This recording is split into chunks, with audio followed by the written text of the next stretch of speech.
સુરત શહેરના અડાજણ વિસ્તારમાંથી મોડી રાત્રે આગનો એક ભયાનક બનાવ સામે આવ્યો હતો. અડાજણમાં એલપી સવાણી સ્કૂલ પાસે આવેલા સુરભી રો હાઉસના પાર્ટી પ્લોટમાં બનેલી સિક્યુરિટી ગાર્ડની કેબિનમાં અચાનક આગ ફાટી નીકળી હતી. આ કેબિનના પતરાના શેડમાં સિક્યુરિટી ગાર્ડ પોતાના પરિવાર સાથે રહેતો હતો. આગ એટલી ઝડપથી ફેલાઈ હતી કે જોતજોતામાં ગાર્ડના પરિવારનો તમામ ઘરવખરી અને માલસામાન બળીને ખાખ થઈ ગયો હતો. ઘટનાની જાણ થતાં જ ફાયર બ્રિગેડના જવાનો તાત્કાલિક કાફલા સાથે ઘટના સ્થળે દોડી આવ્યા હતા અને પાણીનો મારો ચલાવી આગ પર કાબુ મેળવ્યો હતો.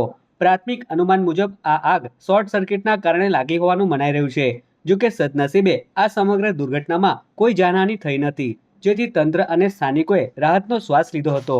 સોસાયટીમાં આગનો કોલ મળેલ જ્યારે ઘટના સ્થળ પર પહોંચ્યા ત્યારે ત્યાં એક વોચમેનનો રૂમ હતો. સોસાયટીનો વોચમેનના રૂમ ખુલ્લા પ્લોટમાં હતો. ખુલ્લા પ્લોટની અંદર જે રૂમ હતો, રૂમમાં ફ્રીજની પાછળના ભાગમાં આગ જણાવવા મળેલ. ત્યાં ઘટના સ્થળ પર અડાજણ પાલનપુર ફાયર સ્ટેશનની ટીમ સમયસર પહોંચીને આગને કંટ્રોલમાં લીધેલ.